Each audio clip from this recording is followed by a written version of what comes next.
13वीं सदी में 13वीं 14वीं सदी में इस भारत भूमि पर मुगल राज साम्राज्य में कबीर साहब आए हुए थे।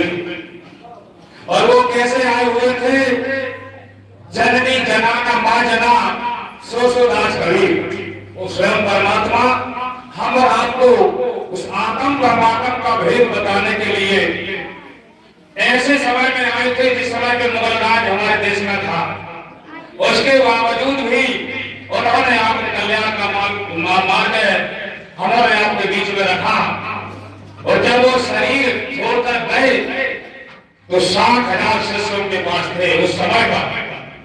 और उन्होंने हिंदुओं ने मुसलमानों ने जब वहां पर विवाद विरोध हुआ, कोई कहे इनको हम दफनाएंगे, कोई कहे इनको हम जलाएंगे, तो उसी बीच में कबीर साहब चादर ओढ़कर सोए। और बाद में जब देखा तो 2 फूल की पंखुड़ियां उस चादर के नीचे मिली। तो हिंदू मुस्लिम अपने अपनी जगह पर मजार या मंदिर बनाकर आज भी काशी में बनाए हुए। तो ज्ञान की जो आत्मा से परमात्मा का जो मूल ज्ञान है, जैसे नानक जी, मोहम्मद साहब, रविदास महाराज, परडू, दादू, दरिया, इनके पास ये परमात्मा का मूल ज्ञान था। ऐसे ही मदन पंथ में सर्वप्रथम गुरु हमारे पूज्य गुरु जी के इसी वंशावली में सर्वप्रथम गुरु मदन साहब जी, जिनको कबीर साहब स्वयं आकर मिले और उन्होंने एक परमात्मा तक पहुंचने का, आत्मा से परमात्मा तक पहुंचने का भेद उनको दिया और उसका समय गुप्त करके रखा। अनुराग सागर, कबीर सागर, शब्दावली सब में प्रमाणित है कि कबीर साहब का ज्ञान कब खुलना।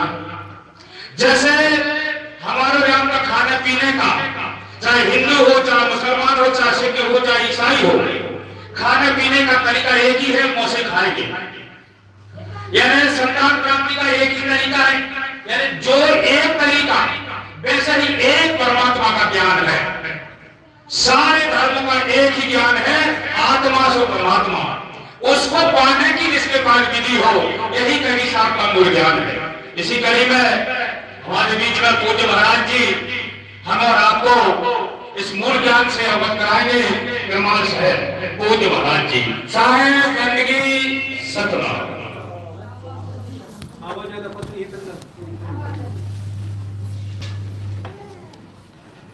साहिब बंदगी सतनाम। तो आज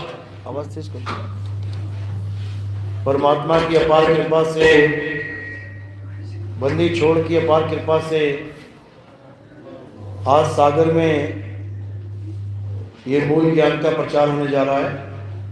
देवरी में बहुत बड़े भाग होते हैं उन जीवों के जो पूरे जीवन सही कर लो, थोड़ा सा एक बार चेक कर लो। अच्छा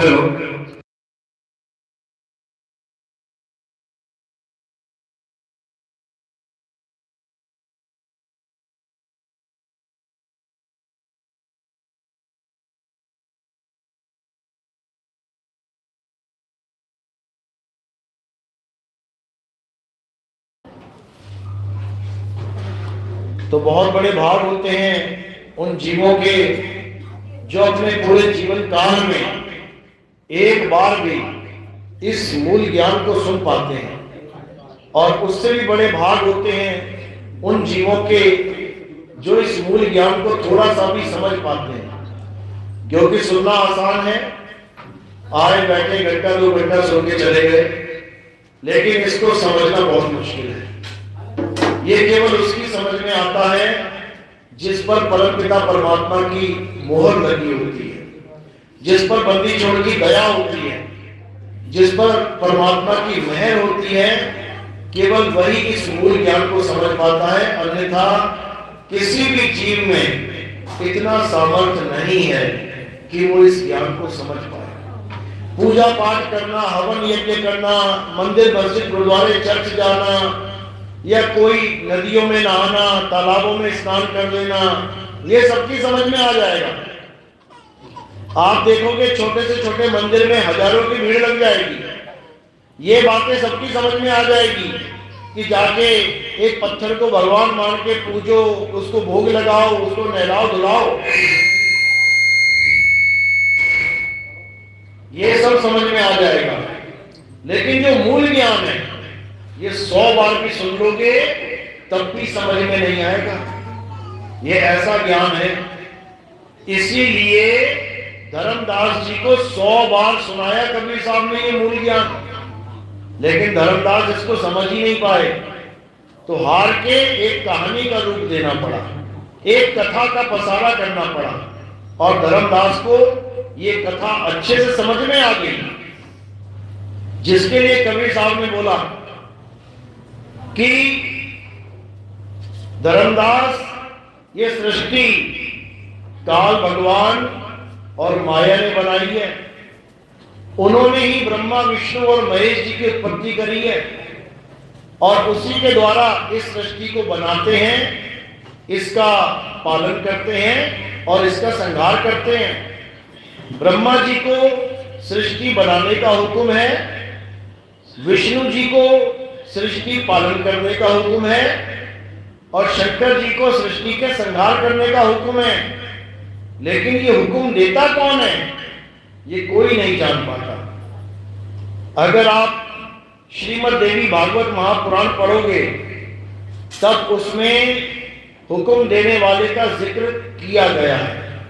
कौन है जो ब्रह्मा विष्णु महेश तीनों को उत्पन्न करता है और फिर सृष्टि चलाने और पालने का हुक्म देता है, संहार करने का हुक्म देता है, और फिर ब्रह्मा विष्णु महेश को भी वापस उसी अवस्था में लीन कर देता है, यानी बनाता और बिगाड़ देता है।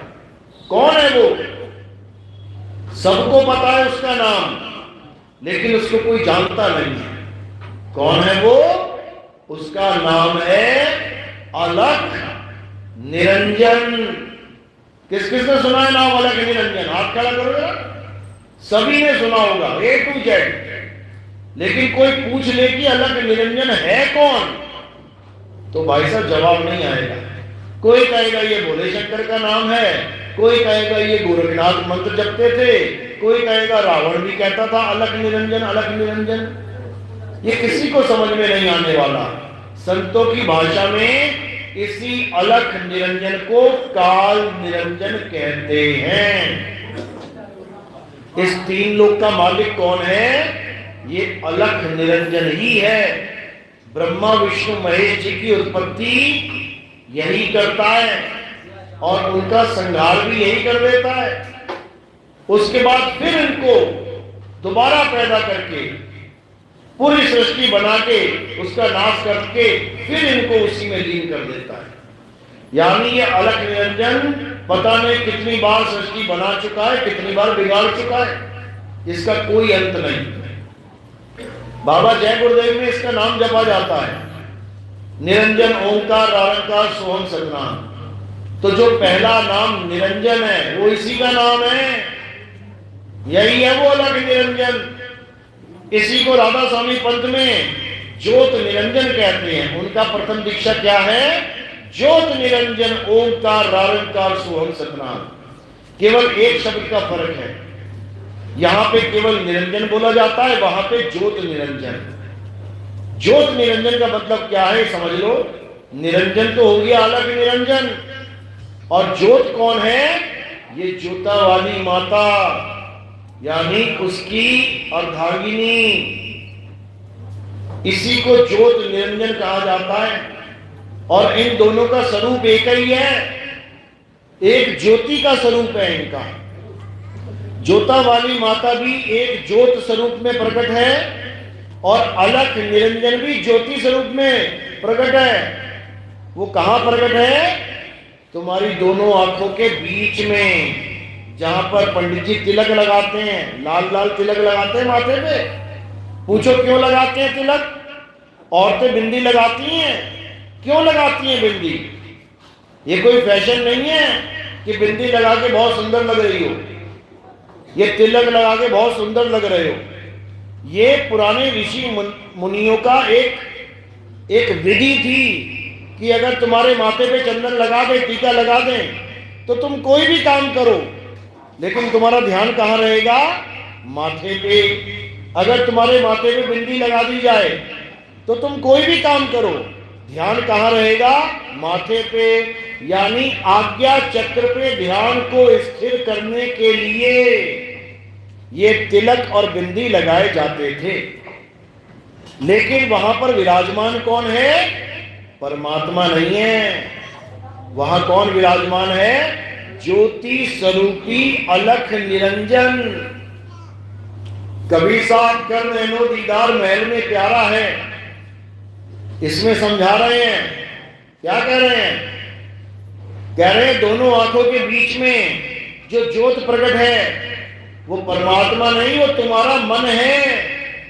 निज मन करत जहां ठकुराई, सो नैनन पिछवाड़ा है। कर नैनो दीदार महल में प्यारा है।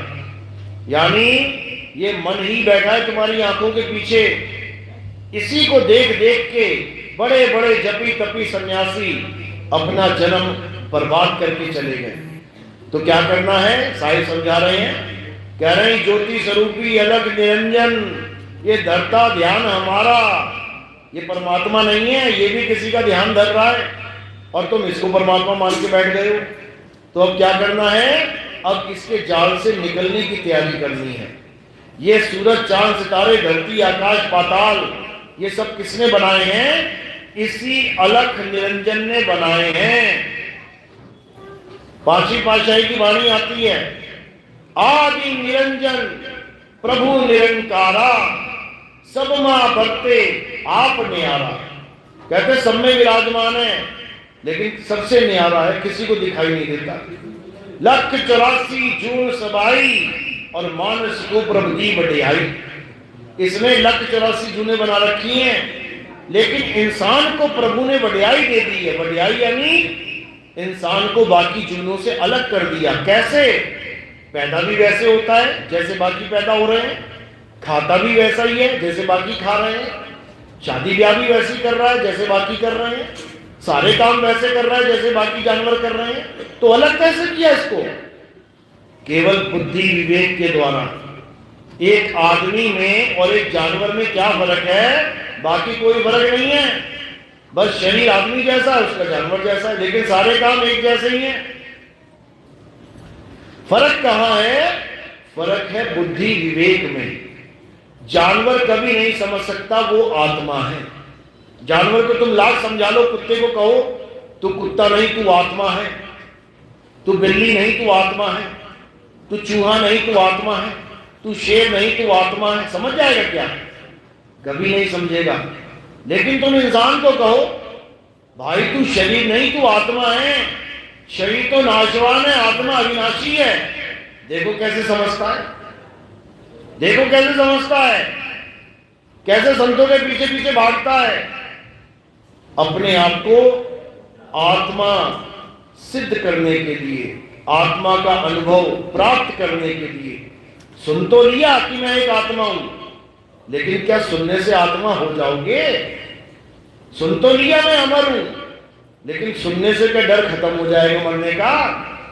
ये कैसे खत्म होगा? जब तुम आत्म बोध कर लोगे, जब तुम आत्म ज्ञान प्राप्त कर लोगे, जब तुम समझ जाओगे कि तुम एक आत्मा हो, उसके बाद ये डर खत्म हो जाता है। उसके बाद शरीर छोड़ने का डर खत्म हो जाता है। फिर मरते नहीं हो, फिर शरीर त्यागते हो। जमीन आसमान का अंतर हो जाता है। एक है जो मर रहा है, वो रोएगा, गिड़गिड़ाएगा, चीखेगा, चिल्लाएगा, और एक है जो शरीर छोड़ रहा है, वो आनंद में जाएगा, वो खुश होके जाएगा, क्योंकि ये काया रूपी जेल को सदा सदा के लिए त्याग के अपने असली घर पहुंच रहा है। इसलिए बोला गया कि जिस मरने से जग डरे मेरे मन आनंद, और मरने पर ही पाइए पूर्ण परमानंद। इसलिए बोला गया। लेकिन जीव समझ नहीं पाता बेचारा, और इन्हीं काया माया के चक्कर में फंसा रह जाता है। खुद को तो काया मानता ही है, अपने गुरु को भी काया मान के बैठ जाता है। तो करे क्या? तो आज इसको अच्छे से समझना है कि आखिर काया माया का खेल और आत्मा का खेल क्या है, और सदा सदा के लिए आत्म ज्ञान में लीन हो जाना है। तो आज का सत्संग शुरू करने से पहले परम पिता परमात्मा के चरणों में वंदना करेंगे, जयकारा लगाएंगे और आज का सत्संग शुरू करेंगे। बोलिए परम पिता परमात्मा की, सतगुरुबंदी छोड़ कबीर साहिब की, सभी संतों की, सभी भक्तों की, सतगुरु मदनपति साहिब की, सतगुरु दुलमपति साहिब की, दीवान जौहरपति साहिब की, सतगुरु राम सेवक साहिब की, सतगुरु वैरागपति साहिब की, करीनापुर धाम की, सभी संतों की, पंडाल में आए सभी भक्तों की, इनके माता पिता की, इनके गुरु गोविंद की, सकल हंस को बंदगी, साहेब बंदगी सतनाम।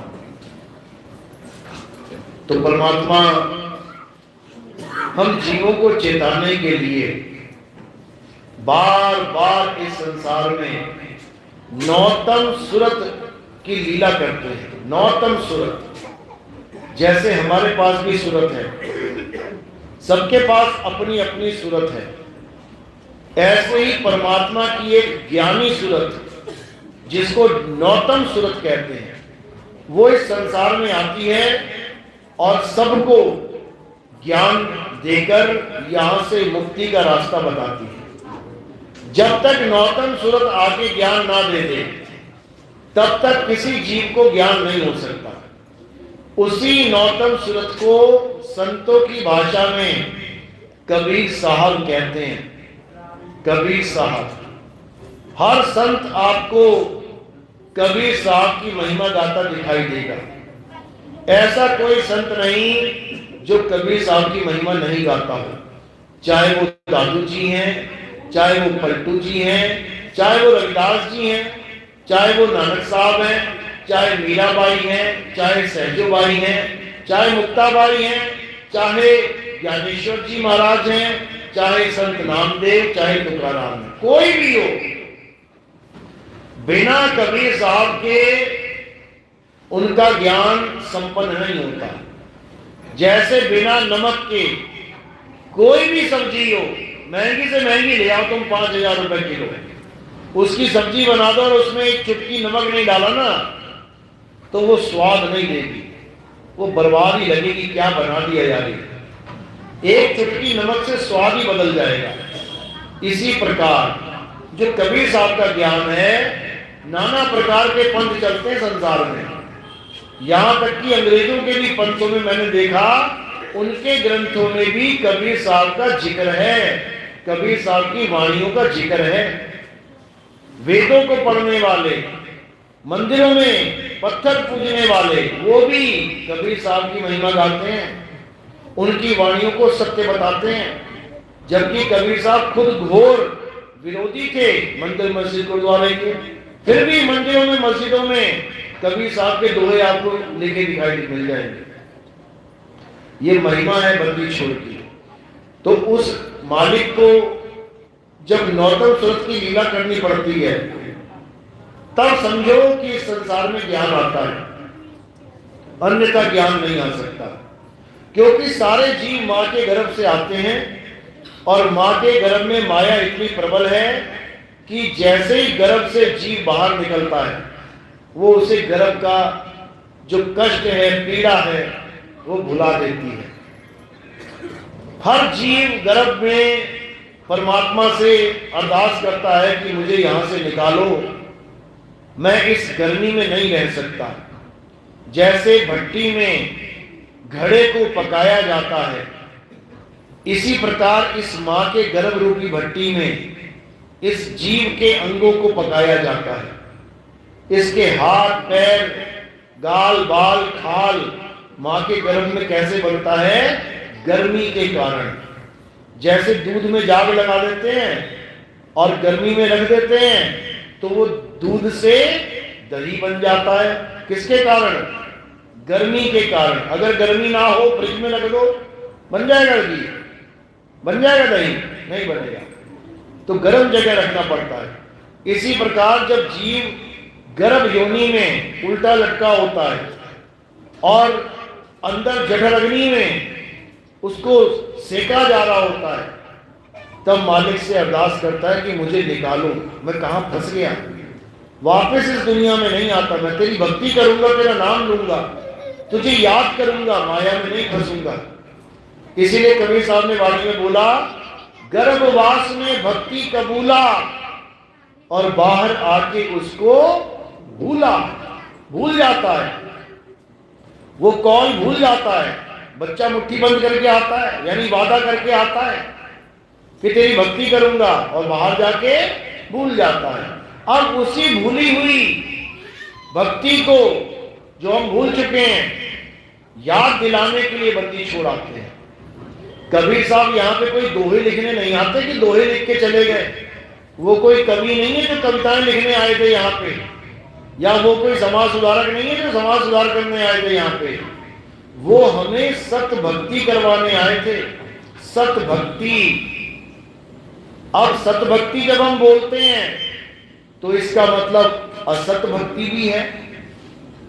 अगर हम कहते हैं अच्छा कपड़ा लेके आओ, इसका मतलब घटिया कपड़ा भी है। अगर हम कहते हैं बढ़िया ताजा फल लेके आओ, इसका मतलब घटिया बासी फल भी है। तो जैसे हम बोलते हैं सत भक्ति करो, इसका मतलब असत भक्ति भी है। तभी तो सत भक्ति करेंगे, जब असत्य को त्यागेंगे। तो क्या है सत भक्ति और क्या है असत भक्ति, आज के सत्संग में आपको समझ में आ जाएगा। क्योंकि भक्ति तो हर जीव कर रहा है, यहां तक कि बकरा काटने वाला भी या तो कलमा पढ़ लेता है या फिर पूजा पाठ कर लेता है। बकरा काटने वाला भी कहता है मैं भगत हूं, मैं भक्ति करता हूं, मैं भी नाम जपता हूं, मैं भी राम राम करता हूं, अल्लाह अल्लाह करता हूं, है कसाई। तो भक्ति तो सब कर रहे हैं, लेकिन सत भक्ति क्या होती है ये समझना पड़ेगा। तो कबीर साहब समझा रहे हैं भक्ति क्या है। ये इंसान जो कुछ भी परमात्मा को पाने के लिए कर रहा है वो भक्ति है। जैसे नाम जाप, पूजा पाठ, हवन यज्ञ, या कोई गंगा में स्नान, जमुना में स्नान, या किसी तीर्थ स्थान पे जाके चक्कर काट के आ गया, कुछ भी किया वो भक्ति कहलाता है। लेकिन सतभक्ति वो क्या है? सतभक्ति उसे कहते हैं जो इंसान के द्वारा नहीं बनाया गया। यानी ये पूजा पाठ इंसान के द्वारा बनाया गया, तभी तो अलग अलग है। हिंदुओं की पूजा पाठ अलग है, मुसलमानों की अलग है, सिखों की अलग है, ईसाइयों की अलग है। सबकी अलग अलग पूजा पाठ है, यानी कि सबने अलग अलग पूजा पाठ खुद बनाई है, तभी तो अलग अलग है। अगर भगवान ने बनाई होती तो एक ही होती। जैसे सूरज भगवान ने बनाया, एक ही है। हवा भगवान ने बना दी, एक ही है।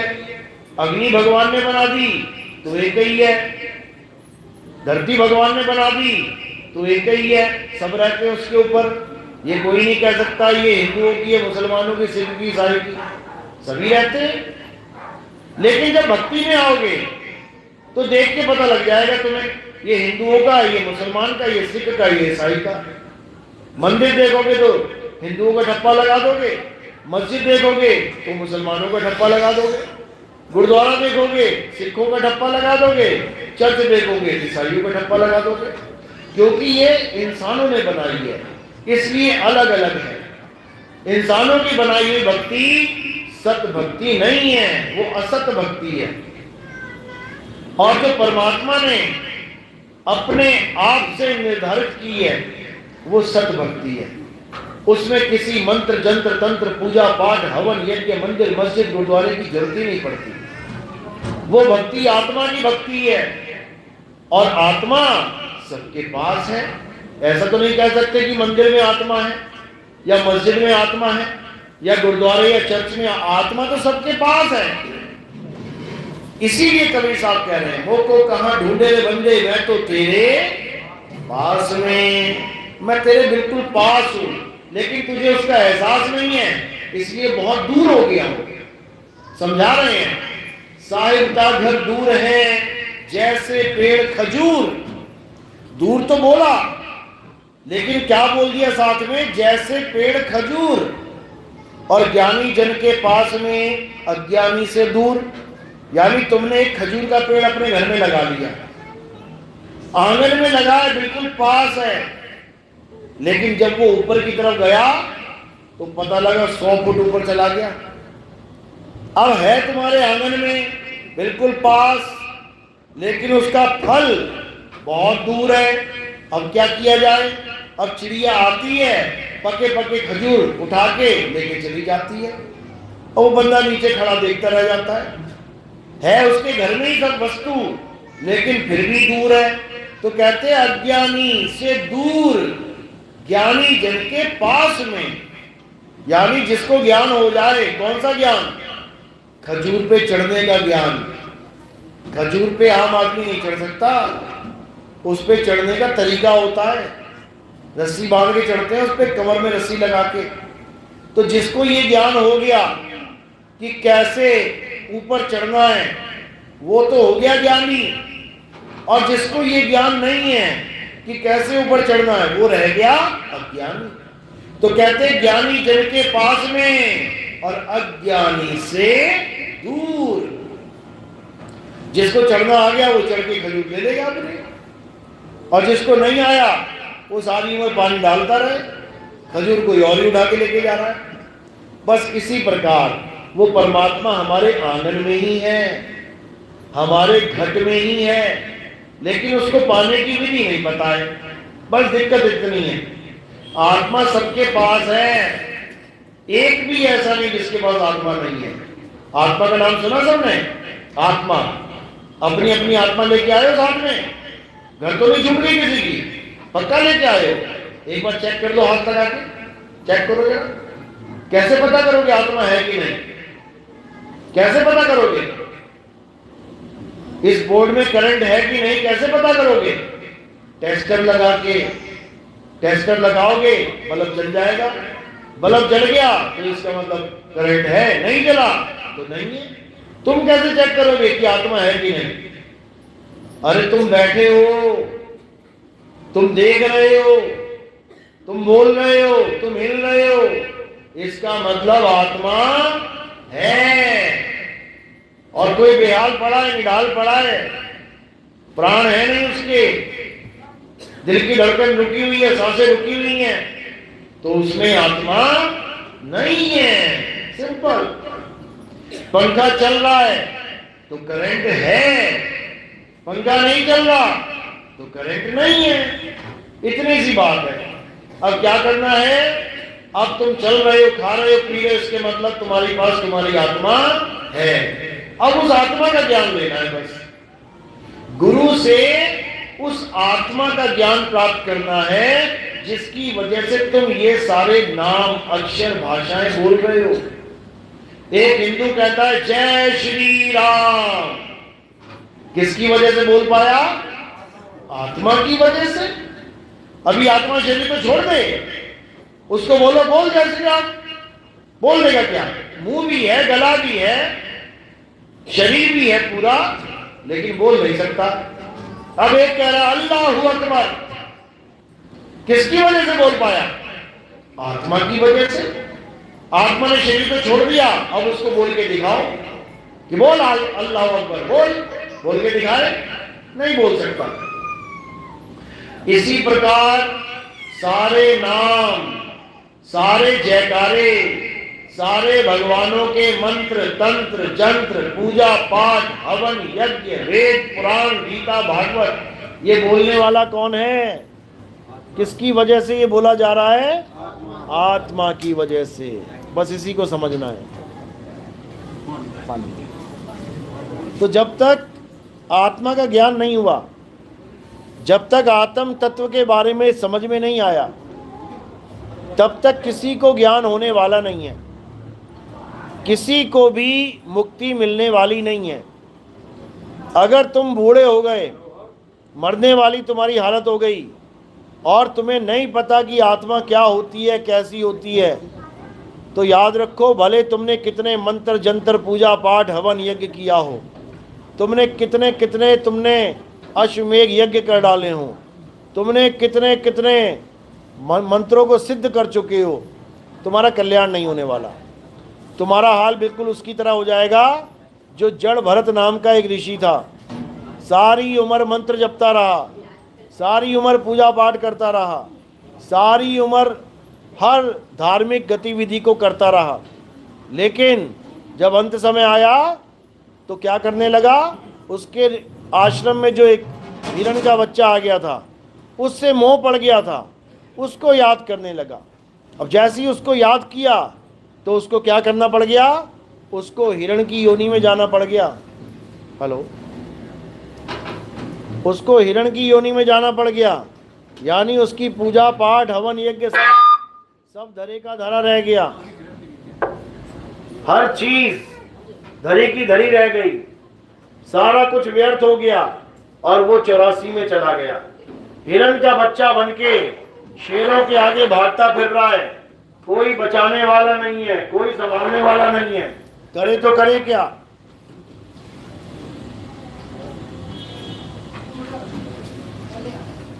तो इसी प्रकार अगर हम भी आत्मा का ज्ञान प्राप्त नहीं कर पाए और अंत समय में हमारा ध्यान जहां चला गया, किसी ने भैंस पाली हुई है तो उसका ध्यान भैंस में रहेगा। अभी भी सत्संग सुन रहे हो, जिसने भैंस पाली है वो यही सोच रहा है, यार चारा देना है, यार दूध निकालना है, यार ऐसे करना है, वैसे करना है, कब सत्संग खत्म होगा तो मैं घर पहुंचूं। तो अगर यही भैंस तुम्हें अंत समय में याद आ गई ना, तो तुम्हें भैंस का जन्म मिल जाएगा। जिसने कुत्ते पाल रखे हैं, अगर उसको कुत्ते की याद आ गई तो कुत्ता बन जाएगा।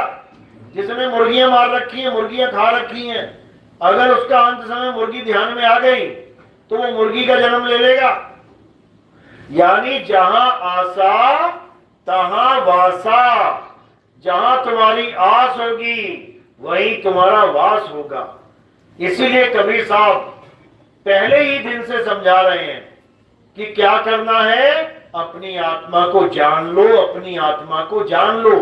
क्या करो, 24 घंटे अपनी आत्मा में रमण करो, 24 घंटे, क्योंकि जिस चीज की आदत तुम्हें हो जाएगी वही अंत समय में अपने आप सामने आ जाएगा। अगर तुम्हारी आदत बकरे खाने में है, लगे पड़े हो खा, तो अंत समय में बकरा ही दिखाई देगा तुम्हें। अगर तुम मुर्गियां खाने में लगे हो तो अंत समय में तो मुर्गियां ही दिखाई देगी। अगर तुम्हारा ध्यान कहीं और किसी पशु में है तो अंत समय में पशु ही शुद्ध दिखाई देगा तुम्हें, और जो दिखाई देगा उसी में चले जाओगे। तो इसीलिए कबीर साहब ने सारा खेल खत्म करके क्या कर दिया, कहते हैं सुरत बसी संसार में, तासे पड़ गई दूर और सुरत बांध स्थिर करो, आठों पहर हुजूर। और सुरत स्थिर कहां करना है, अपनी आत्मा में करना है। कौन करेगा स्थिर, ये जीव करेगा। आत्म देव में स्थिर हो जाना है, आठों पहर यानी 24 घंटे, यानी इसके अलावा और कुछ नहीं करना है। अगर इसके अलावा और कुछ किया तो समझ लो कि तुमने अपना जीवन बर्बाद कर लिया। इसलिए साहिब आठों पहर की दुहाई दे रहे हैं, आठों पहर। क्या कह रहे हैं, सुरत बांध स्थिर करो, मंत्र मत जपो कि राम राम राम राम राम राम जपने लग गए, कि राधे राधे राधे जपने लग गए, कि वाहिगुरु वाहिगुरु वाहिगुरु जपने लग गए, कि अल्लाह अल्लाह जपने लग गए, कि गॉड गॉड हालेलुया जपने लग गए, या कबीर कबीर जपने लग गए। कोई नाम नहीं जपना है, कोई नाम नहीं जपना है। नाम तो त्यागने हैं, नाम तो छोड़ने हैं। तो करना क्या है, अपनी आत्मा में रमण करना है। अध्याय 3 17वां श्लोक गीता में क्या कह रहे हैं, पढ़ो। ये नहीं कह रहे हैं कि तू हवन कर, यज्ञ कर, ये कर, वो कर। ये उनके लिए है जो अज्ञानी जीव है। अध्याय 3 में ही 12, 13, 14, 15, 16 इन श्लोकों में क्या बताया है कि हवन करो, पूजा पाठ करो, देवताओं को प्रसाद चढ़ाओ, भोग लगाओ, इससे क्या होगा? इससे देवता तुम पे प्रसन्न हो जाएंगे।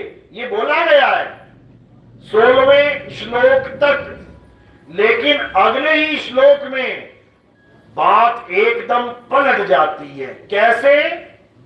उसमें श्लोक ही किंतु से शुरू किया गया है। किंतु, किंतु मतलब लेकिन। अब लेकिन लग गया, इसका मतलब मामला कुछ और बन गया। तो किंतु क्यों लगाया गया? क्योंकि जो अज्ञानी जीव हैं उनके लिए पूजा पाठ, हवन, यज्ञ, देवताओं की पूजा, पितरों की पूजा सब बता दिया।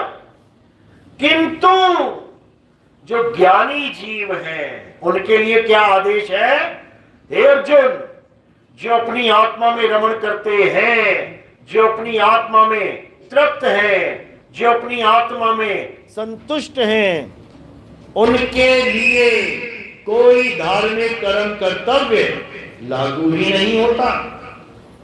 उनके लिए कोई पूजा पाठ नहीं, उनके लिए कोई मंदिर, मस्जिद, गुरुद्वारा, चर्च नहीं, उनके लिए कोई हवन यज्ञ नहीं, उनके लिए कोई नदी का स्नान या पहाड़ों की परिक्रमा कुछ नहीं। उनको बिल्कुल निवृत्त कर दिया जाता है। यानी केवल अपनी आत्मा में रमण कैसे करना है ये जान लो। और कैसे जानेंगे? उसके लिए क्या बताया? अध्याय 4 34वां श्लोक। हे अर्जुन, अगर तुम सत्य को जानना चाहते हो, अगर तुम सत्य को प्राप्त करना चाहते हो तो कहां जाओ? तुम ऐसे तत्वदर्शी संत की शरण में जाओ जिसने परम तत्व को यानी सत्य को जान लिया है, जिसने अपने आत्म स्वरूप को पहचान लिया है। वही तुम्हें तुम्हारे स्वरूप का ज्ञान दे सकता है, अन्यथा कोई तुम्हें आत्म ज्ञान नहीं दे सकता। तो अध्याय 4 34वां श्लोक यही समझा रहा है कि हमने किसी जपी तपी सन्यासी इनके पास नहीं जाना कि कोई कहे राधे राधे जपो 8 करोड़ 10 करोड़ बार। बताओ 10 करोड़ बार जब के क्या हो जाएगा? तुम्हें प्यास लगी है, तुम पानी पानी जपो 10 करोड़ बार, तो क्या तुम्हारा गला गीला हो जाएगा? अरे जब एक बार से नहीं हुआ तो 10 करोड़ बार से भी नहीं होगा। अगर होना होता तो एक बार से हो जाता, लेकिन नहीं, जपो जपो जपो, जपी बना के रख दिया। आत्मज्ञानी बनना था और बना क्या दिया? जपी। आत्मज्ञानी बनना था, बना क्या दिया? तपी। तपस्या करना सिखा दिया बच्चों को। कोई चारों तरफ आग लगा के बीच में समाधि लगा के बैठा है, तपस्या कर रहा है। कोई जमीन तक खड़ा हुआ है, केवल गर्दन बाहर है, तपस्या कर रहा है। कोई एक हाथ उठा के खड़ा हुआ है, 20-20 साल तक तपस्या कर रहा है। कोई पेड़ पे उल्टा लटक गया, तपस्या कर रहा है। कोई कुएं में उल्टा लटका पड़ा है, तपस्या कर रहा है। कोई नदी में ठंडे ठंडे पानी में खड़ा हुआ है, पूरा पूरा दिन तपस्या कर रहा है। बताओ क्या करनी तपस्या? तपाना किसको है? तपाना यानी कष्ट देना। किसको कष्ट दो? खुद को। तब भगवान मिलेगा क्या? तुम्हें कष्ट होगा तो तुमसे ज्यादा परमात्मा को कष्ट होगा कि उसके जीव को कष्ट मिल रहा है, और तुम खुद ही दे रहे हो अपने आप को कष्ट, तो तुम महादोषी हो गए। इस दुनिया में सबसे बड़ा पाप क्या है? आत्म हत्या सबसे बड़ा पाप है। क्यों? क्योंकि तुमने अपनी काया को इतना कष्ट दिया, इतना कष्ट दिया कि उसका संहार ही कर दिया। अब तुम्हें दुर्गति प्राप्त होगी। याद रखना, कहते हैं जो आत्महत्या करते हैं 1000 साल तक प्रेत बन के भटकते हैं। कहते हैं ना, इसीलिए कहते हैं क्योंकि खुद को कष्ट देना महापाप है। और जो लोग खुद को कष्ट दे लेके कांवड़ लेने जा रहे हैं, कोई मनोकामना पूरी हो गई तो सड़क पे देखो लेट लेट के जा रहे हैं, बार बार खड़ा होगा, लेटेगा, निशान लगाएगा, फिर खड़ा होगा वहां पे, फिर लेटेगा, निशान लगाएगा। बताओ इतना कष्ट अपने आप को दे देते हैं कि परमात्मा भी सोचता है कि क्या किया जाए इसका। अरे भाई किसी बच्चे को अगर चोट लग गई हो तो उसकी मां कभी सुखी हो सकती है? तुम्हारे बच्चे के घुटने छिले हुए हों, कोहनियां छिली हुई हों, तुम्हारे बच्चे की खाल उधड़ी हुई हो, तो क्या तुम्हें बहुत खुशी मिलेगी? नहीं मिलेगी। इसीलिए भगवान परमात्मा अल्लाह वाहिगुरु गॉड कभी खुश नहीं होता जब तुम्हें तकलीफ होती है, कभी भी नहीं। तुम्हारा बाप है वो, बाप तो दुखी होगा अगर उसके बच्चे को कष्ट हो, और तुम अपने आप को कष्ट देने में लगे हो, तुम्हारी हालत खराब हो जाएगी अंत में। इसलिए बार बार कबीर साहब समझा रहे हैं कि नाम है जप में, नाम है तप में, ना एकांत निवास में, मोह को कहां ढूंढे रे बंदे मैं तो तेरे पास में, खोजी होए तुरंत मिल जाऊं एक पल की तलाश में। और कहे कबीर सुनो भाई साधो मैं तो हूं विश्वास में, यानी मैं विश्वास में हूं, अंधविश्वास में नहीं कि तू पत्थर को भगवान मान लिया। कहते हमारा विश्वास है जी पत्थर नहीं भगवान है। अच्छा, ये पत्थर नहीं है भगवान है, तो इस पत्थर नहीं भगवान के सहारे अपना मकान दरवाजा खुला छोड़ के जा अपना दरवाजा खुला छोड़ के रख दे 25-30 भगवान की मूर्तियां दरवाजे पे, कि भगवान की मूर्तियां नहीं ये भगवान ही है। देख लेता हूं किसके घर में चोरी नहीं होती। उन मूर्तियों को साइड कर देगा चोर आते ही, और चोरी करके ले जाएगा। तुम्हारा विश्वास धरेगा धरा रह जाएगा। कारण क्या है? क्योंकि ये विश्वास नहीं अंधविश्वास है। और कबीर साहब अंधविश्वास के घोर विरोधी थे। विश्वास पे तो दृढ़ करते थे कि विश्वास करो, कितना करो, अनंत। जैसे छोटे से बच्चे को कोई पिता उसका हवा में उछालता है। अब दो प्रकार के बच्चे हैं, एक जिसे विश्वास है वो क्या करता है, वो दोनों हाथों को ऊपर करके पूरा एंजॉय करता है। पापा एक बार और, पापा एक बार और, उछालो ना बच्चे को। ये मजा क्यों आ रहा है उसे पता है? क्योंकि उसने पिता पे विश्वास कर लिया कि मेरा पिता मुझे गिरने नहीं देगा। अब पूरा मजा ले रहा है। और एक बच्चा ऐसा है जो पिता पे विश्वास नहीं कर रहा है, वो पिता उछालने जा रहा है, उससे पहले उसका हाथ पकड़ रहा है, नहीं पापा, नहीं पापा, रो रहा है। यानी उसने उस आनंद को गंवा दिया जो वो बच्चा ले गया जो विश्वास करके ले गया। इसलिए साहिब ने कहा, कहे कबीर सुनो भाई साधो मैं तो हूं विश्वास में, मोह को कहां ढूंढे रे बंदे मैं तो तेरे पास में। बिल्कुल पास में है वो, लेकिन भेदी गुरु ना मिलने के कारण हमें उसका भेद ही नहीं पता लग पाता। अब भेद नहीं पता लग पाता तो भक्ति नहीं कर पाते, भक्ति नहीं बन पाती तो वापस 84 में चले जाते। तो अब क्या करना है? अब उस भेद को प्राप्त करना है। तो कबीर साहब यही समझा रहे हैं, वस्तु कहीं ढूंढे कहीं, कैसे लागे हाथ, और गुप्त वस्तु तब मिले भेदी लीजिए साथ। भेदी लीना साथ में, दीनी वस्तु लखाए, और कोटि जन्म का पंथ था पल में पहुंचा जाए।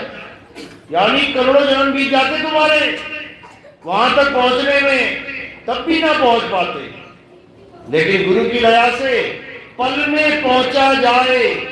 यानी तुम्हारी सूरत एक पल में उस स्थान पे जाके टिकना शुरू हो जाएगी जहां तक तुम कभी नहीं पहुंच सकते थे, केवल गुरु के ज्ञान के माध्यम से पहुंच पाए। इसीलिए कबीर साहब ने भेदी गुरु की महिमा गाई है, इन जपी तपी सन्यासियों की नहीं, जो घर घर मंत्र देते फिरते हैं, राम राम जपले, राधे राधे जपले, कबीर कबीर जपले, अल्लाह अल्लाह जपले। इनको तो कबीर साहब ने लताड़ा है, लताड़ा। क्या कहते हैं?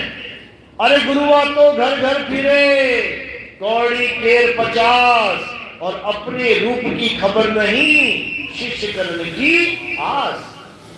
कहते गुरुआ तो घर घर फिरे, ये देखो कितने गेहुए रंग के, कितने भगवे रंग के, कितने सफेद रंग के, कितने हरे रंग के, नीले रंग के, कितने कितने बाबा जी टहल रहे हैं। अब किसी भी बाबा को पकड़ लो, ए से लेके जेड तक, और उसको कहो कि बाबा जी मुझे परमात्मा से मिला दो, मुझे परमात्मा के दर्शन करवा दो, क्या करेगा वो? तुम्हें नाम दे देगा, तुम्हें मंत्र पकड़ा देगा, और तुम उस मंत्र को, परमात्मा को पाने का साधन मान के सारी उम्र जपते रहोगे, और अंत में तुम्हारी दुर्गति हो जाएगी। इसी को कबीर साहब ने समझाया। क्या कह रहे हैं? घर घर मंत्र देत फिरत हैं, ये माया के अभिमाना, गुरुआ सहित शिष्य सब बूढ़े, अंतकाल पछताना, साधो देखो ये जग बौराना। कहते घर घर मंत्र देत फिरत हैं, यानी घर घर में इन लोगों ने मंत्र पहुंचा दिए, घर घर में कोई ना कोई नाम जप रहा है बंदा। यही अज्ञान है, इसी को त्यागना है। अरे घर घर मंत्र देत फिरत हैं, ये माया के अभिमाना। गुरुजी बनने का शौक चढ़ गया सबको आज। क्यों? क्योंकि देख रहे हैं भैया, अगर नेताओं के बाद, अगर बड़ी बड़ी हस्तियों के बाद, तगड़े तगड़े बिजनेसमैनों के बाद कोई ऐश करता है तो गुरुजी करते हैं। इनके पास हेलीकॉप्टर भी हैं अपने, इनके पास करोड़ों की गाड़ियां भी हैं अपनी, इनके पास बड़ी बड़ी जमीनें हैं अपनी। इतनी तो राजा के पास नहीं होती जितनी आज गुरुओं के पास है। राजा के पास भी इतने बड़े महल नहीं थे जितने ये गुरुओं जी ने बना दिए। संगमरमर के, संगमरमर के बड़े बड़े महल बना दिए, और संगमरमर चीख चीख के बता रहा है कि परमात्मा को छोड़ के अगर मेरा संग कर लिया तो क्या हो जाएगा? संग मर मर। एक बार नहीं मरेगा, फिर बार बार मरेगा, लेकिन बाबा की बुद्धि से संगमरमर छूटेगा। वो एक ताजमहल बना था संगमरमर का, एक दूसरा भी बना दिया मिनी ताजमहल संगमरमर। इसीलिए बार बार मर रहे हैं सारे, इसीलिए ये माया छूट नहीं पा रही है। अब बाबा जी संगमरमर छोड़ गए, अब चेला जी मर रहे हैं उसके ऊपर। यही चल रहा। बाबा जय गुरुदेव की बात कर रहा हूं। क्या बाबा जय गुरुदेव ने अपना उत्तराधिकारी नियुक्त किया था? नहीं। क्या बाबा जय गुरुदेव ने कोई वसीयत छोड़ी साइन करके कि मेरी गद्दी पे कौन बैठेगा? नहीं। क्या बाबा गुरुदेव ने कभी सत्संग के मंच से बोला कि मेरे बाद मेरा उत्तराधिकारी मेरा शिष्य होगा? नहीं। क्यों नहीं? कौन सा बाप चाहता है कि उसका वंश खत्म हो जाए? कौन सा बाप चाहता है? कौन सा गुरु चाहता है कि उसका गुरु प्रणाली टूट जाए? कोई नहीं चाहता। तो बाबा जय गुरुदेव ने क्यों बोल दिया था कि बच्चा, कोई भी गुरु बनने का काम मत करना, सदाचारी शाकाहारी पत्रिका में दर्ज है। क्या कह रहे हैं? गुरु बनने का काम मत। वो तो मना करके गए हैं सबको कि बेटा गुरु बनने का काम मत कर लेना, तुम कहीं गुरुजी बन के बैठ जाओ, दुर्गति हो जाएगी, 84 में जाना पड़ेगा। उन्होंने क्या बोला था? उन्होंने बोला था कि अभी जो तुम 5 नाम से, कौन से 5 नाम? निरंजन, ओमकार, रारंकार, सोम, सतनाम। अभी जो तुम इन 5 नाम से पार हो रहे हो, ये बाद में नहीं हो पाओगे। कब? जब भविष्य में आने वाला महात्मा, जिसे ऊपर से आवाज आएगी, अंदर से नहीं। बाबा जय गुरुदेव के पंथ में आवाज कहां से सुनते हैं? अंदर से। दोनों कान बंद करो, अंदर 5 नाम सुनाई देगी। ये बाबा जय गुरुदेव का ज्ञान है। उन्होंने अपने ज्ञान का खात्मा कर दिया। क्या बोले? कि भविष्य में जो महात्मा आएगा उसे आवाज ऊपर से आएगी, फिर वो उसे ही बताएंगे। सार शब्द, सार नाम, परमात्मा की असली आवाज, सत्य नाम वही है। जब वो महात्मा आएंगे, उन्हें ऊपर से आवाज आएगी, फिर वो उसे ही बताएंगे। उसके बाद तुम जय गुरुदेव नाम से पार नहीं होगे। ये शाकाहारी सदाचारी पत्रिका में छपा हुआ है। 1980 में बाबा जय गुरुदेव ने ये वचन बोले थे मथुरा के मंच से।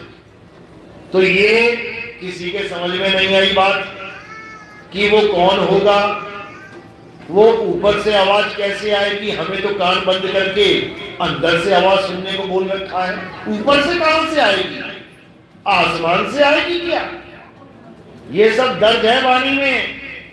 बाबा जय गुरुदेव ने यह भी कहा था कि अभी जो पंथ चल रहे हैं दुनिया में ये तो कुछ भी नहीं है। जब वो असली पंथ चलेगा, असली पंथ जिसका एक भाषा, एक नाम और एक झंडा होगा। एक नाम की महिमा गाके गए वो कि जो पंथ चलेगा वो एक नाम देगा। और खुद कितने नाम देते थे? 5, यानी 5 नाम देने वाला एक नाम देने वाले की महिमा गाके गया है। अभी तुम्हारी समझ में नहीं आ रहा, क्योंकि परमात्मा ने उनको इतना ही काम सौंपा था कि तुम लोगों को इकट्ठा करो, लोगों को समझाओ, लोगों को एकजुट करो, और जब मालिक का सही समय आएगा तब यही सारे लोग युग परिवर्तन का काम करेंगे। बाबा जय गुरुदेव ने बोला था ना कार्डधारियों को बना के कि कलयुग में सत्य कौन लाएगा? हम लाएंगे, हम लाएंगे। ले आए क्या? बाबा जय गुरुदेव भी चले गए, कार्डधारी भी धरे के धरे रह गए। कोई ले आया क्या सतयुग?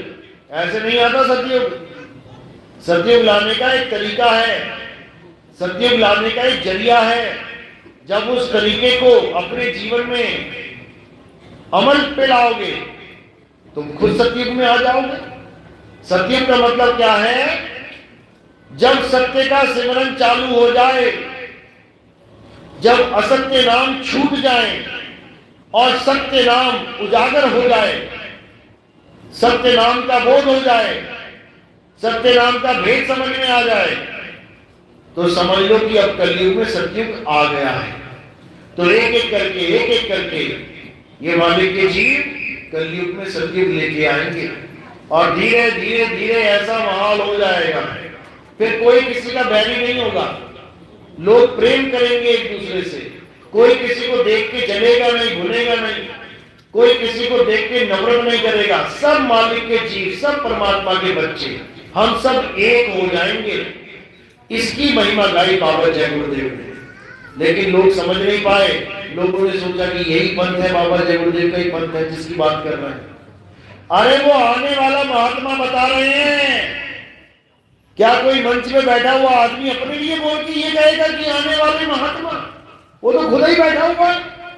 आने वाले कहां से? आने वाले का मतलब होता है वो अभी आया नहीं है, वो आएगा, और जब वो आएगा तो सारे पंथों को एक कर देगा। कबीर सागर में इसका वृतांत दिया हुआ है। कहते हैं मेरा नाम लेके ये काल भगवान 12 पंथ चला देगा, लेकिन इन 12 पंथों को मेट के मैं एक पंथ चलाऊंगा आके। क्या कहते हैं?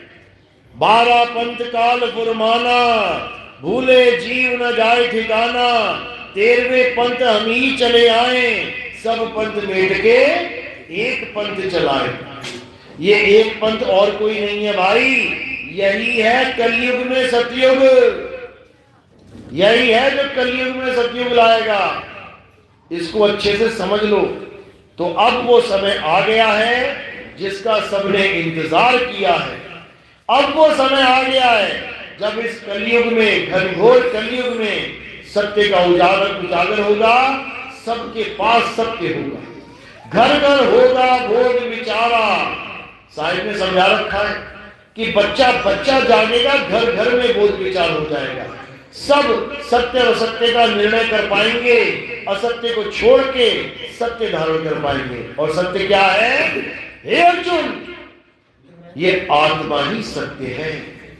आत्मा यानी अचल आत्मा, जीवात्मा नहीं।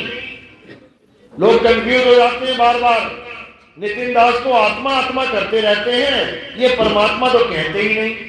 अरे आत्मा तो परमात्मा, लेकिन कौन सी आत्मा? अचल आत्मा। और जो चलायमान आत्मा है वो कौन है? जीवात्मा। इसीलिए कबीर साहब बार बार ये समझा रहे हैं, लेकिन लोग इसको समझ ही नहीं पाते। गरीदास जी ने समझाया, सतगुरु के लक्षण कहूं अचल विहंगम चाल, हम अमरापुर ले गए ज्ञान शब्द सरघाल। कहते हैं सतगुरु के लक्षण कहूं, गुरु तो बहुत है, गुरुओं के लक्षण क्या है? नाम देने वाला गुरु होता है, भगवा चोला पहन लेने वाला गुरु होता है, सफेद चोला पहनने वाला गुरु होता है, मंत्र जपने वाला गुरु होता है, मंत्र जपवाने वाला गुरु होता है, पाठ कराने वाला गुरु होता है। ये सब गुरुओं के भेद बता रखे। लेकिन सतगुरु वो क्या होता है? सतगुरु आम गुरु से अलग होता है। सतगुरु के लक्षण क्या बताए? सतगुरु के लक्षण कहूं अचल विहंगम चाल। अचल यानी वो चलता नहीं है, और ये जीव चलता है। तो जीवात्मा अलग है, परम आत्मा अलग है।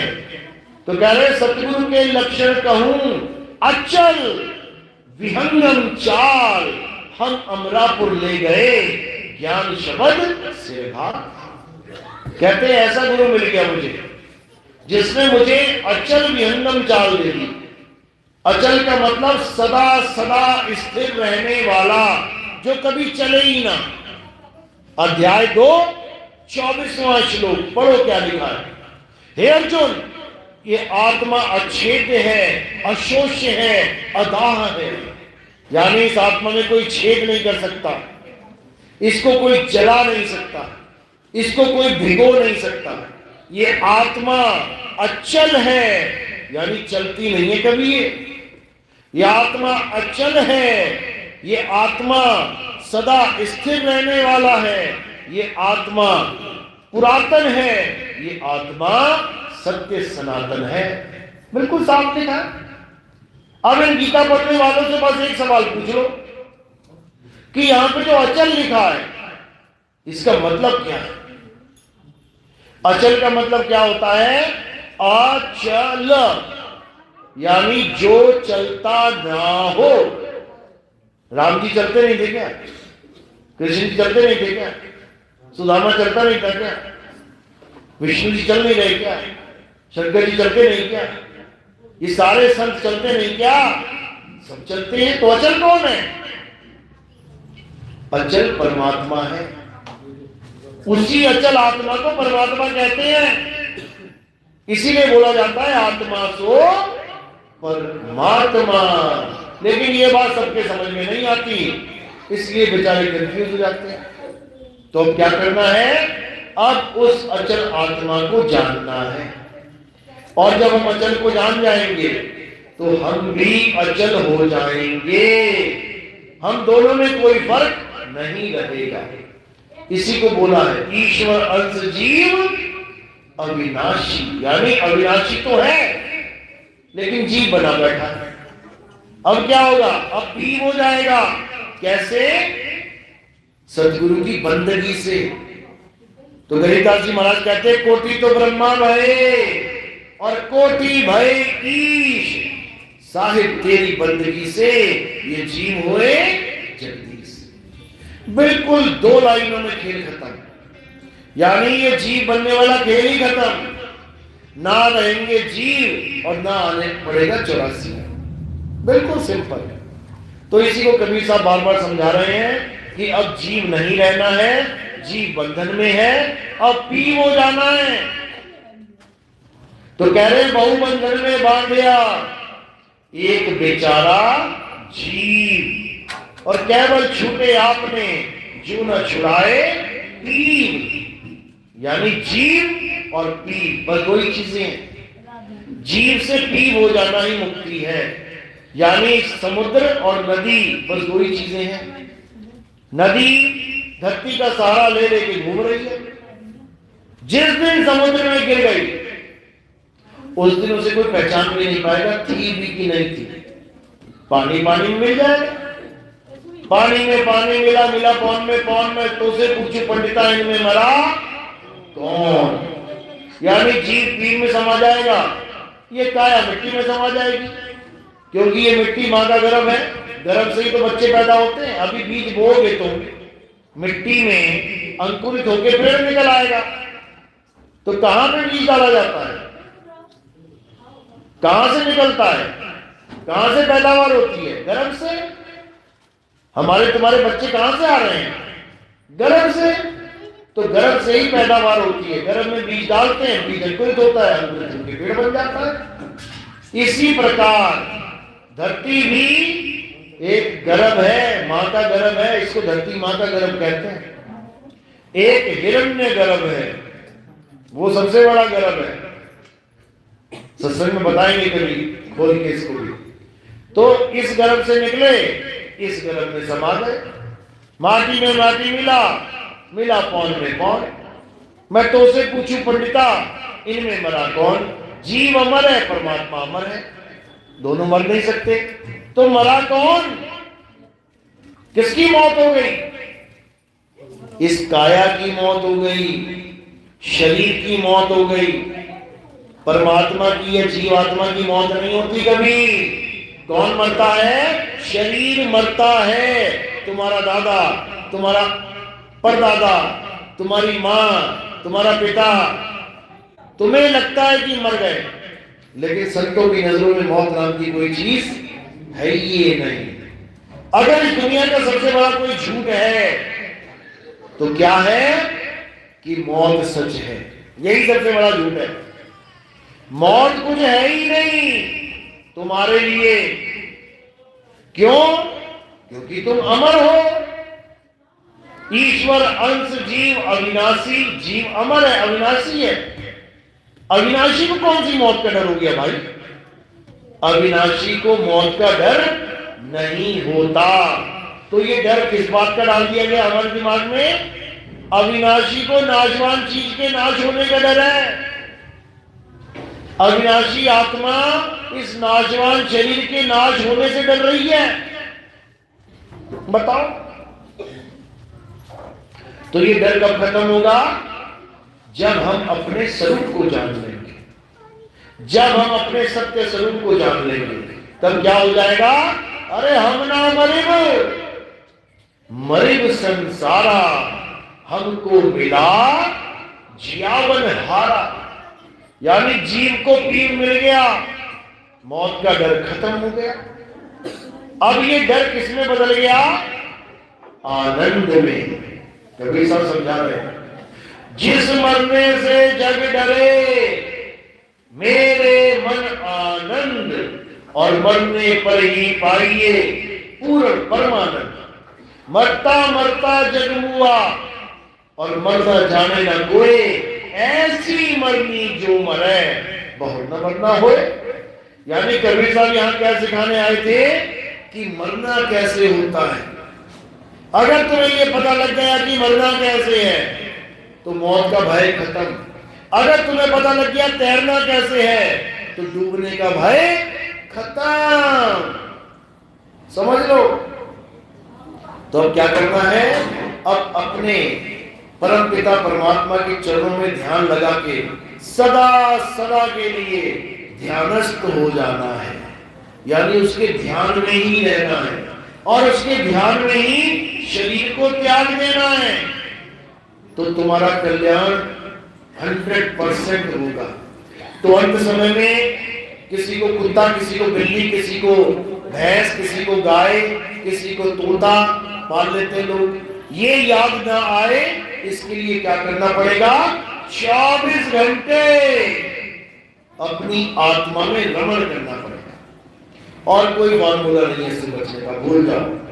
और कोई फॉर्मूला है ही नहीं, केवल एक ही है, 24 घंटे आत्मा में रमो। तो जो काम आप 24 घंटे करते हो वो अपने आप अंत समय में सामने आ जाएगा। यानी अंत समय आते ही सुरता इतनी जागरूक हो जाती है कि उसी वक्त मन का साथ छोड़ देती है। उसी वक्त भरमाने की कोशिश करेगा डराने की कोशिश करेगा, उलझाने की कोशिश करेगा, लेकिन सुरता इतनी फास्ट है कि जैसे ही यहां से निकली फुर्र करके निकल जाएगी एकदम चाल से और मन को खत्म कर देगी, मन को मार देगी। मन को जीवित किसने किया हुआ है? इसी सूरत ने सारी ताकत दे रही है मन को। मन कह रहा है आज शराब पीनी है, देखो तन को कैसे उठा के मन के पीछे पीछे लगा रही है। मन खुद नहीं जा सकता ठेके तक, मन ठेके में जाके दारू नहीं पी सकता, मन शरीर को भी उठा के वहां नहीं ले जा सकता। इसके लिए किसकी जरूरत पड़ती है? सूरत की जरूरत पड़ती है। सूरत ही मन और तन को ताकत देती है, क्योंकि मन और तन दोनों जड़ हैं। जड़, तन भी जड़ है, मन भी जड़ है, लेकिन दोनों को ताकत देने वाली ये सुरता अविनाशी है, अखंड है। समझ लो, इसकी मौत नहीं होती कभी। तो अब क्या करना है? अब इसी जीव को पीर में बदल देना है। कैसे बदलेंगे? जब 24 घंटे हम पीर का सिमरन करेंगे। गंगा नदी 24 घंटा समुद्र को याद कर रही है, तो जाती जाती जाती जाती समुद्र में मिलके समुद्र ही हो जाती है। फिर उसे गंगा नहीं कहेगा कोई भी। इसलिए पूरे ध्यान से इस सत्य को समझ लो कि आप एक आत्मा हैं, आप शरीर नहीं है।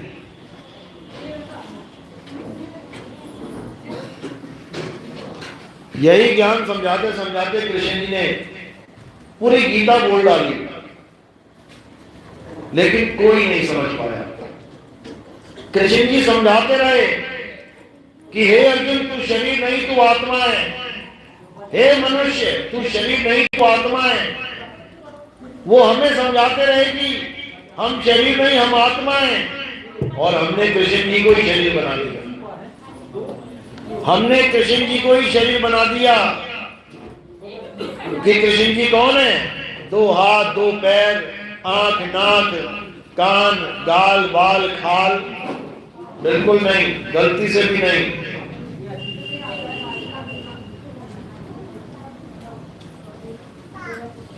कृष्ण जी अविनाशी आत्मा है।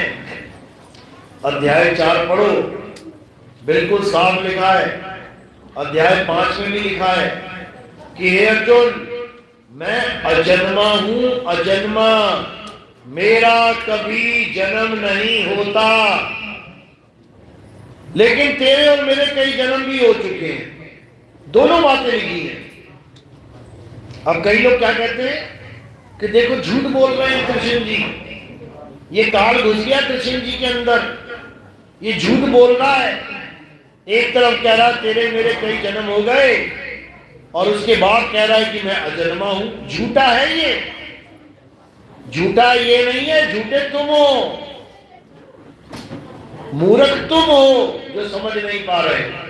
कबीर साहब ने बोला ना, वेद कतेब झूठ नहीं भाई, और झूठे हैं जो समझे नाए।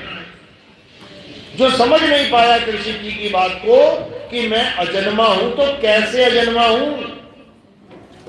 आत्म स्वरूप में हम सब अजन्मे हैं, हम सब अजन्मे हैं, हम सब अमर हैं। सबके लिए बोला गया गीता में, हे अर्जुन, तू, मैं और ये राजा महाराजा, ऐसा कोई समय नहीं था जब ये नहीं थे, और ऐसा कोई समय नहीं आएगा जब ये नहीं होंगे। तो बताओ कहां झूठ बोला जा रहा है? सबको अविनाशी बना दिया, सबको अविनाशी बोल दिया, कहां झूठ बोला? लेकिन मूर्ख नहीं समझ पाएगा। वो सोचेगा नहीं, कृष्ण जी का मतलब शरीर, तुम्हारा हमारा मतलब शरीर, राजा महाराजा मतलब शरीर। वो कभी आत्मा करके किसी को जान ही नहीं पाता। इसलिए इस तथ्य को समझो, आत्म ज्ञान को समझो। आखिरी मौका है, बार बार मौका नहीं मिलेगा। ये आखिरी जन्म है मेरे भाई। इस जन्म में अगर बात बन गई तो बन गई, नहीं तो कुत्ता, बिल्ली, हाथी, घोड़ा, सांप, बिच्छू, खटमल, मच्छर, पता नहीं क्या क्या बनना पड़ेगा, हालत खराब हो जाएगी। इसलिए इंसान जन्म का पूरा फायदा उठाना है, इंसान जन्म को सफल बनाना है। बोलिए परम पिता परमात्मा की सदा ही जय हो। सारे बंदगी सतनाम। किस किस को मेरी बात समझ में आई, हाथ खड़ा करो जरा एक बार। बात किसे समझ में आई है, हाथ खड़ा करो। बहुत अच्छी बात है, पूरा सागरी जाग गया, पूरी देवरी जाग गई। आत्मा की बात समझ तो ली है मेरे भाई, लेकिन समझने के बाद इसको धारण भी करना है। ऐसा ना हो कि अभी तो आत्मा आत्मा बढ़िया लग रहा है, उसके बाद राम जन्म कोई त्योहार आ गया, या कोई कृष्ण जी के जन्मोत्सव आ गया, या कोई गणेश जी की चतुर्थी आ गई, तो उसके बाद आत्मा आत्मा भूल गए और उसके बाद शरीर शरीर पत्थर पत्थर करने लग गए। भाई ये शरीर, ये पत्थर, ये इनका विनाश हो जाता है। कृष्ण जी के पैर में तीर लगा कि नहीं लगा? जब पैर में तीर लग गया तो मृत्यु हुई कि नहीं हुई? शरीर की मृत्यु हुई है, तभी तो तीर लगा है। मृत्यु ना होती, तीर लगने का मजा ही क्या है? तीर लगने के बाद मृत्यु ही होती है। लेकिन कोई कहे कि कृष्ण जी मर गए, तो वो अज्ञानी है। कृष्ण जी कभी नहीं मरते, भले तीर लग गया लेकिन कृष्ण जी के नहीं लगा। किसके लगा? कृष्ण जी के शरीर के। जैसे तुमने कोई मकान बनाया तो किसी ने मकान पे बम फेंक दिया, तुम्हारे ऊपर थोड़ी नहीं फेंका है। मकान पे फेंका, मकान ध्वस्त हो गया, तुम्हारे ऊपर बम काम नहीं करेगा, क्योंकि तुम अविनाशी हो। ईश्वर अंश जीव अविनाशी, इसीलिए बोला गया है। लेकिन लोगों को समझ में नहीं आता, इसलिए बेचारे शरीर को सत्य मान के धक्के खाते संसार से चले जाते हैं। तो क्या करना है? अब सत्य को जानना है, उस परम तत्व को जानना है और सदा सदा के लिए मुक्त हो जाना है। बोलिए परम पिता परमात्मा की सदा ही जय। अब आरती का समय है। आरती कैसे करते हैं हमारे पंथ में समझ लो। हमारे यहाँ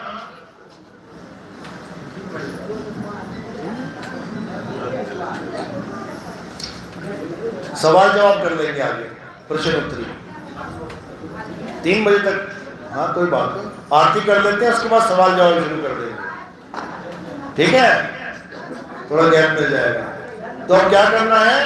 अब आरती का समय है। आरती कैसे करते हैं? थोड़े से फूल आपने उठाने हैं और मेरे सिर के ऊपर रख देने हैं। जैसे सिर के ऊपर फूल रखे हैं, ऐसे ही आपने एक एक फूल या छोटे छोटे पत्ते सिर के ऊपर रखने हैं। सिर के ऊपर क्यों रखा जाता है फूल को? क्योंकि हमारे यहाँ किसी काया की आरती नहीं होती है, हमारे यहाँ किसी नाशवान तत्व की आरती नहीं होती है, हमारे यहाँ आत्मा की आरती होती है। तो पैर के अंगूठे से लेके सिर की चोटी तक ये क्या दिखाई दे रहा है? ये शरीर दिखाई दे रहा है। इस शरीर के परे हमने फूलों को रख देना है। जब हम शरीर से परे रख देते हैं तो ये आत्म देव को समर्पित हो जाते हैं। हमारे यहाँ संतों को शरीर नहीं माना जाता, हमारे यहाँ संतों को आत्मा माना जाता है। साहिब की वाणी भी है, संत हमारी आत्मा, हम संतन के जीव और संतन हम में रम रहे, जीव माखन में घी। यानी कि संतों को कभी शरीर नहीं मानना चाहिए, वो तो आत्मा है। शरीर धारण किया है तुम्हारी हमारी वजह के लिए, तुम्हें हमें समझाने के लिए। कह रहे तरवर सरवर संत जन जो, हाँ, तो तरवर सरवर संत जन और ये बरसे मेघ परमारथ के कारण इन चारा धारी दे। यानी ये मेघ जो है बादल, ये तरवर पेड़, ये तालाब, ये संत, ये जो आकार धारण कर रहे हैं, ये कल्याण के लिए, जीवों के कल्याण के लिए कर रहे हैं, नहीं तो इनको किसी आकार की जरूरत नहीं है। तो इसीलिए यहाँ पे आत्मा की आरती होती है। और कोई प्रचार प्रसार में योगदान करना चाहेगा तो वो सेवा केवल पैरों में रखी जाती है। कारण क्या है? माया का स्थान संतों के चरणों में बताया गया है। इस सेवा का हम क्या करते हैं? इस सेवा से हम गीता, जो हमारा सबसे पवित्र ग्रंथ है, हम उस गीता को छपवाते हैं। उसमें संतों की भी वाणियां जो गीता के आधार पे संतों ने बोली हैं, उसको भी ऐड करवाते हैं और मूल ज्ञान को और अच्छे से समझा के एक ग्रंथ तैयार करते हैं। उस ग्रंथ को, यानी हर हर गीता, घर घर गीता नाम है उस ग्रंथ का, हम उसको घर घर तक पहुंचाते हैं। बड़ी बड़ी यात्राएं चलती हैं, कोई कांवड़ यात्रा, कोई खाटू श्याम यात्रा, कोई माँ वैष्णो देवी यात्रा। हम उन यात्राओं में भक्तों की ड्यूटी लगाते हैं और उन ग्रंथ को फ्री में बांटते हैं, क्योंकि जो लोग यात्रा करने जा रहे हैं वो भगवान को ही प्रेम करने जा रहे हैं।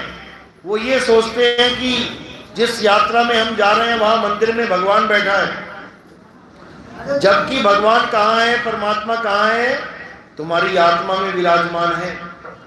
वो तुम्हारी आत्मा में विराजमान है, लेकिन तुम्हें अपनी आत्मा का एड्रेस नहीं पता, उस आत्मा की कोई जानकारी नहीं है, इसलिए तुम उस एड्रेस पे पहुंच जाते हो जो इंसानों के द्वारा निर्मित है, जो इंसानों ने बनाए हैं, मंदिर, मस्जिद, गुरुद्वारे, चर्च। तुम उस एड्रेस पे पहुंच जाते हो भगवान के लिए, जबकि भगवान परमात्मा कहाँ है? तुम्हारे अंदर विराजमान है। इसी को कबीर साहब ने बोला था, ज्यों तिल माही तेल है और ज्यों चकमक में आग, तेरा साईं तुझ में है, जाग सके तो जाग। तो उन लोगों को जो भगवान के लिए बेचारे हजारों किलोमीटर पैदल जा रहे हैं, अगर ये ग्रंथ पढ़ के उनको ये बोध हो जाता है कि हमारा परमात्मा हमारे पास है, तो सोचो कितने जान माल की हानि का नुकसान जो होता है यात्राओं में, ये बच जाएगा। तुम्हें क्या लगता है, अगर एक यात्रा में 1 लाख बंदा गया है तो क्या 1 लाख बंदा घर वापस आ जाता है सही सलामत? भूल जाओ। 1 लाख बंदा गया है तो कम से कम 1000 बंदा ऐसे धार्मिक स्थलों पे मारा जाता है। कोई पहाड़ से गिर के मर जाता है, कोई भगदड़ में मर जाता है, कोई चल चल के थक के बीमार होके मर जाता है, कोई एक्सीडेंट में मारा जाता है। देखो कांवड़ यात्रा, कितनी कांवड़ यात्रा में कितने बेचारे मारे जाते हैं, सड़कों पे पड़े हैं, लाशें बिखरी हैं, कोई उठाने वाला नहीं है। कोई ट्रक चढ़ा गया रात में ऊपर दारू पी के, कोई अपना आपस में ही झगड़ा करके लड़ मरे। देखो कितनी यात्राओं में कितना कुछ हो जाता है। क्यों जा रहे हैं यात्राओं में? भगवान को ढूंढने के लिए, भगवान को पाने के लिए। और भगवान खुद में विराजमान है, उसको ढूंढता नहीं कोई। तो इन ग्रंथों से क्या होता है, उसको जागृति आ जाती है, उसका जीवन बच जाता है और वो अपने जीवन में परमात्मा को पा लेता है। और हम क्या करते हैं प्रचार में, हम टीवी में प्रोग्राम देते हैं, साधना टीवी में और ईश्वर टीवी में हमारे प्रोग्राम चलते हैं। सुबह से लेकर शाम तक हमारी एड्स चलती हैं। उस एड को चलाने में हमें लाखों रुपए देना पड़ता है। वो कहाँ से आता है? वो आप लोग के दान चंदे से आता है। हमने आज तक कभी कोई आश्रम नहीं बनाया। 2010 से प्रचार कर रहा हूं मैं और 2020 से नाम दीक्षा दे रहा हूं मैं। हमने आज तक कोई आश्रम नहीं बनाया और ना ही हमने भविष्य में कभी आश्रम बनाना है, क्योंकि हमारा आश्रम बनाने का कोई मुद्दा ही नहीं है। हमारा उद्देश्य केवल और केवल प्रचार प्रसार है। हमारा उद्देश्य केवल और केवल इस 3 लोक से जीव को मुक्त कराना है। इन 3 लोक में फंसाना नहीं है कि बड़े बड़े आश्रम बना के बाबा जी खुद तो बैठ गए और उसके बाद चेला जी उनको निपटाने का कार्यक्रम चालू है। बाबा लोगों को जहर दे दे के शमशान घाट पहुंचा दिया जाता है और उनकी गद्दियों पे चेला राज करता है। फिर अगला चेला आता है, उस बाबा को जहर दे के आगे पहुंचा देता है, फिर वो राज करता है। चले थे भगवान पाने को और कर बैठे ब्रह्म हत्या। घर बैठे अपने ही गुरु की हत्या। बताओ कहां जाएंगे? बाबा जी ने बड़े बड़े आश्रम बना दिए, ना भी जहर दिया किसी ने, मर गए। उसके बाद चेले लड़ रहे हैं कुत्तों की तरह। 20 कुत्तों में एक बोटी फेंक दो, 20 कुत्तों में, क्या होगा? मर जाएंगे, एक दूसरे को काट लेंगे, खा जाएंगे एक दूसरे को। वही हाल होता है इन कुत्तों का। बाबा बोटी छोड़ के चला गया, अब कुत्ते लड़ रहे हैं आपस में, यही हाल होगा। आज भी कुत्ते का जन्म हो गया उनका, बाद में तो होना ही होना है। इंसान जन्म में कुत्ते वाली हालत हो गई। तो भाई ना होगा बांस और ना बजेगी बांसुरी। लोग हमसे पूछते हैं आपका आश्रम कहाँ है? मैंने कहा जहर खिलवाना है क्या? आश्रम पूछते हो जहर खिलवाना है क्या? कि बाबा जी को जहर दे के साइड कर देंगे 2 मिनट में। इसलिए बाबा जी ने कोई आश्रम बनाया ही नहीं, क्योंकि ना होगा बांस ना बजेगी बांसुरी। ना हम कोई आश्रम बनाएंगे, ना छोड़ के जाएंगे, ना हमारा चेला कभी आश्रम खेलेगा। हमारा चेला क्या खेलेगा? भाग भाग रे फकीर के बाल के, कनक और कामिनी से शेर लागा, फाड़ के खाएगा, खड़ा चिल्लाएगा, बड़ा बेवकूफ है जो ना भागा। बचे नहीं नीमी ऋषि, बचे नहीं रिंगी ऋषि, ऋषि नारद मुनि को चाप डाला।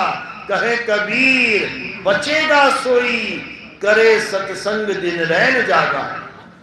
जो दिन रात सत्संग करेगा, सत्संग का मतलब ये नहीं कि ये सत्संग, ये वाला सत्संग सुनता रहेगा पूरा दिन। सत्संग, सत्य का मतलब सत्य और संग का मतलब उसका साथ करना। यानी जो सच के साथ रहेगा, जो सत्य का साथ देगा, वही हमारा शिष्य कहलाएगा। यानी जो आत्म रूपी सत्य को साधेगा, जो आत्म रूपी सत्य पे निशाना रखेगा, वही सत्संगी कहलाएगा। इसीलिए बोला गया निशाना कोई मारे संत सुजान। यानी उस आत्म तत्व पे सुरत का निशाना साध के रखना मेरे भाई, क्योंकि जैसे ही अंत समय आएगा, जिसका तुम निशाना साध लोगे तुम वही हो जाओगे।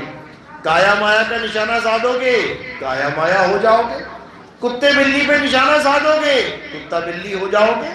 तुलसी पीपल पे निशाना साधोगे, तुलसी पीपल हो जाओगे। और आत्म देव पे निशाना साधोगे तो आत्म देव हो जाओगे। इसलिए कबीर साहब केवल और केवल आत्म देव की साधना करवाने आते हैं, आत्म देव की। और साधना कौन करेगा? जीव आत्मा। बस इतना समझ लो। चलो अब आरती का समय है। आरती के बाद सवाल जवाब होंगे। जिसको सत्संग में कुछ भी समझ में नहीं आया या कोई किसी अन्य पंथ से आया है, आज पहली बार सत्संग सुन रहा है, कोई जिज्ञासा है तो वो पूछ सकता है। कौन कौन पहली बार सत्संग में आया है? एक बार हाथ खड़ा कर दो जरा। इनमें से रामपाल जी के कोई भगत हैं? हाथ खड़ा करो। रामपाल जी वाले। कोई बाबा जय गुरुदेव वाले हैं? हाथ खड़ा करो। बहुत अच्छी बात है। कोई राधा स्वामी वाले हैं? बहुत अच्छी बात है। कोई निरंकारी पंथ के हैं? कोई मूर्ति पूजा करने वाले हैं? राम जी, कृष्ण जी, हनुमान जी मंदिर वाले? बहुत अच्छी बात है। कोई बाबा नानक वाले? चलो। कोई सतपाल जी महाराज वाले? बहुत अच्छी बात है। कोई प्रेम रावत जी वाले? कोई अरगड़ानंद जी वाले? और भी कोई संत महात्मा से जुड़े हैं, वो हाथ खड़ा कर दो। बहुत अच्छी बात है। क्योंकि ये जो मंच है ये किसी एक संत का मंच नहीं है। पहले तो ये हमारा जो मंच होता है वो सब संतों का सार होता है। वो ऐसा नहीं है कि हम किसी एक की बात करते हैं, हम सब संतों की बात करते हैं। और हम ये भी कहते हैं कि हमारे से दीक्षा लेने का मतलब ये नहीं है कि आप केवल हमारे होके रह गए, ऐसा बिल्कुल नहीं है। आप किसी भी सत्संग में जा सकते हो। कई बाबा लोग क्या करते हैं, नाम दीक्षा देके आप पे बंधन लगा देते हैं कि हमारे सत्संग के अलावा अगर किसी और सत्संग में चले गए तो तुम्हारा नाम खंड हो जाएगा। ये महामूर्खता है। अरे जब परमात्मा एक है, उसको बताने वाले कई लोग हैं, तो बात तो एक की चलेगी ना। तो बैठ तो तुम कहीं भी जाओ, परमात्मा तो एक है, लेकिन जो नाम दीक्षा है वो अलग अलग है। इससे बच के रहना है, यानी गलत नाम धारण नहीं करना है, सच्चे नाम को धारण करना है, सतनाम को धारण करना है।